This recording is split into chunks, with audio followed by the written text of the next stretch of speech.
Hello friends welcome back. අද vlog එක පටන් ගන්නේ හවස් වරුවකින්. ඉතින් අපි දැන් මේ ඉන්නේ අනුරාධපුරේ. දැන් වෙලාව 6:00ට විතර ඇති. දැන් අපි මේ ලෑස්ති වෙන්නේ ශ්‍රී මහ බෝධියයි රුවන්වැලි සෑයයි වඳින්න යන්න.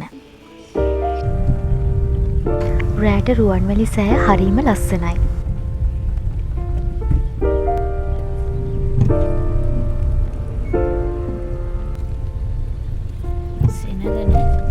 අපි මේ ගියේ පෝය දවසකට කලින් දවසේ. ඉතින් සෙනග ගොඩක් හිටියා.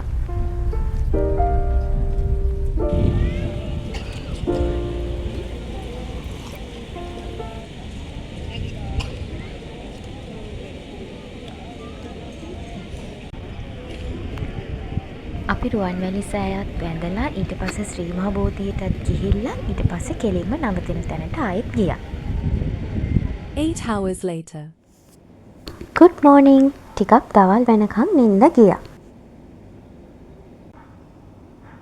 දැන් අපි ටක් ගාලා වොෂ් දාලා ලෑස්ති වෙලා චෙක් අවුට් වෙන්න තමයි හදන්නේ. ඊට පස්සේ ගෙදර යන ගමන් අපි යනවා හත්තිකුච්චි විහාරය බලන්න.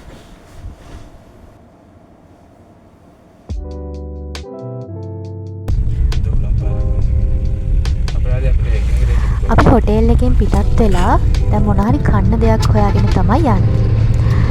මගදී ඉතින් එක එක දේවල් හම්බුණා අපිට කන්න.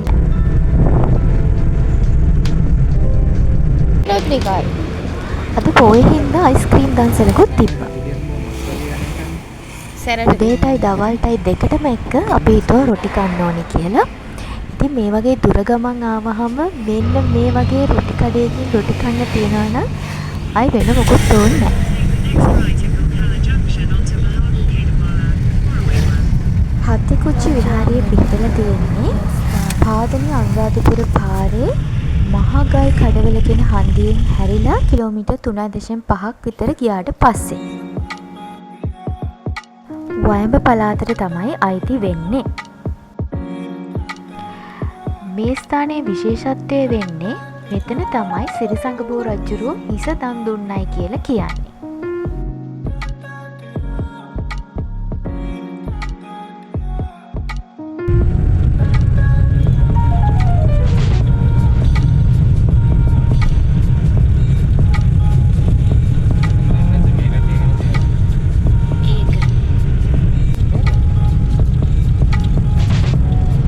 මේ මැප් එක බොරු පෙන්නනවා නැත්තේ මේ පාරේ ආ.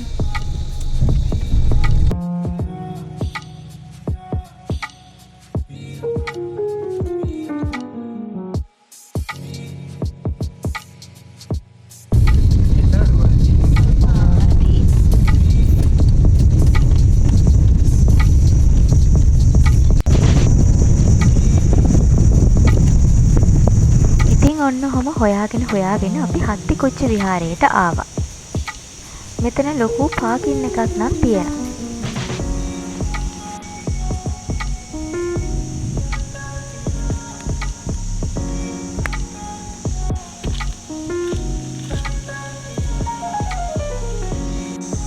දැන් අපි පන්සලට යන්නයි හදන්නේ. මේක ගොඩක් පැරණි ඒ වගේම විශාල විහාර සංකීර්ණයක්. ක්‍රිස්තු පූර්ව 3 වෙනි සියවස දක්වා දිවෙන ඉතිහාසයක් මෙතනට තියෙනවා කියලා තමයි කියන්නේ. මේක ඉදිකලා කියලා කියන්නේ දේවානම්පියතිස්ස රජුරුව. සිරිසංගබෝ රජුරුව එයාගේ සොහොයුරාගෙන් වෙස් වලාගෙන සැඟවී ඉන්න මෙතන යොදාගෙන තියෙනවා. ඒ වගේම හිස දන් දුන්නයි කියලා කියන්නේ මෙතනදී. ගම්පහ අත්තනගල්ල විහාරයේදීත් හිස දන් දුන්න කියලා කියනවනේ. ඉතින් තර්ක තියෙනවා එතනට වඩා මෙතන තමයි ඒ සිද්ධිය සිද්ධ වුණේ කියලා. ඉතින් මේ තොරතුරු මම Google එකෙන් තමයි හොයාගත්තේ. වැරදි තියනවා නම් සමාව වෙන්න ඕන.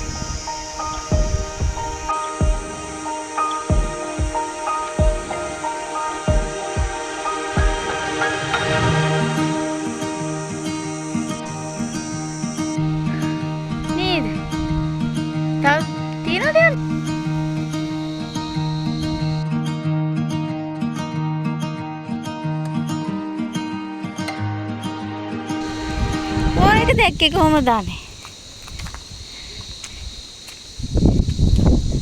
මේ විහාරයට හත්ති කුච්චි කියලා නම ඇවිත් තියෙන්නේ. හත්ති කියන්නේ ඇත් කියලා, කුච්චි කියන්නේ කුස කියලා. එතකොට ඇත් කුසක් හැඩති ගල් පර්වතයක් තියෙන හින්දා තමයි ඒ නම ඇවිත් තියෙන්නේ. අක්කර 100ත් 300ත් අතර විශාල ප්‍රමාණයක මේ විහාර සංකීර්ණය පැතිරිලා තියෙනවා.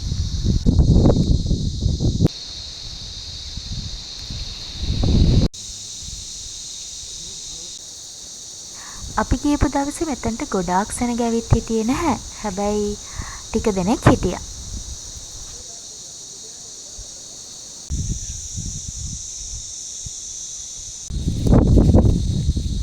අර ඈතින් පේන ගලත් මෙතන තියෙන විශේෂ දෙයක්.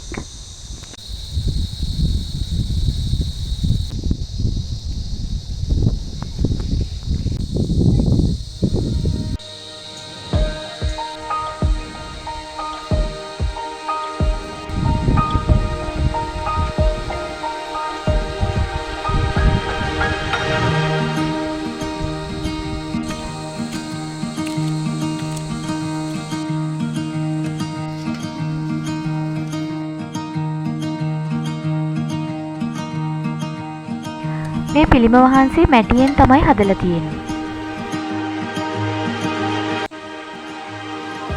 කුඹල්ලු හින්දා මේක ගොඩාක් විනාශ වෙලා තියෙන්නේ.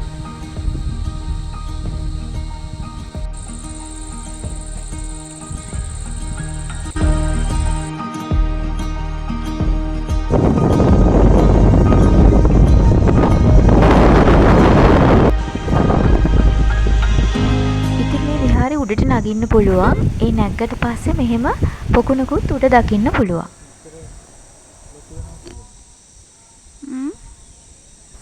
අනුරාධපුරේ පේනවා.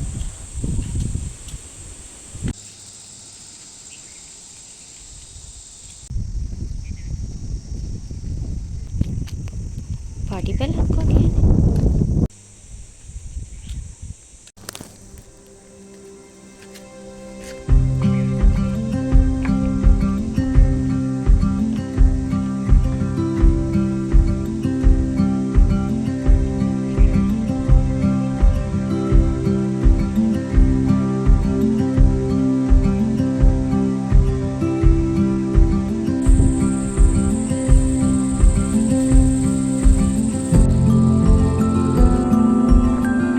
ඉතින් මේ වගේ තැන්වලට ගොඩක් ආස හින්දා මේක පුරාම ඇවිත්තා.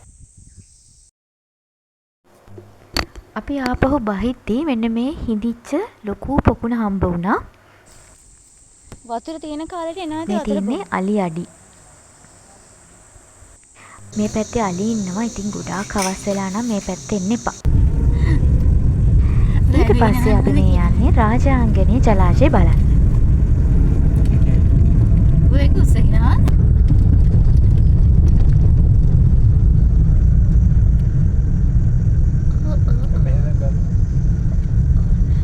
කුචි විහාරේ ඉඳන් රාජාංගනී ජලාශයට කිලෝමීටර් 13ක් වගේ පෙන්නුවා.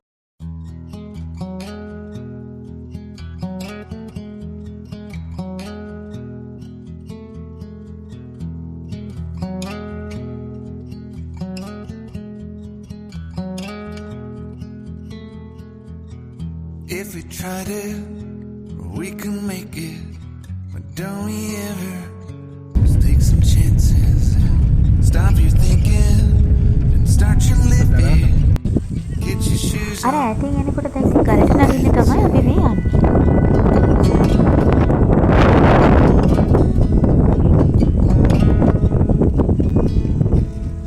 These little problems.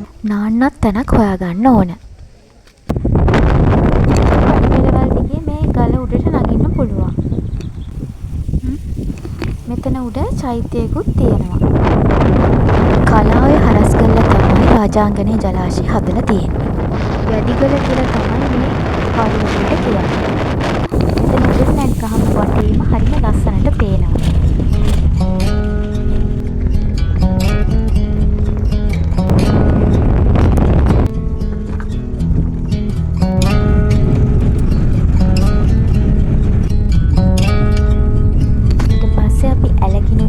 If we tried it, we can make it.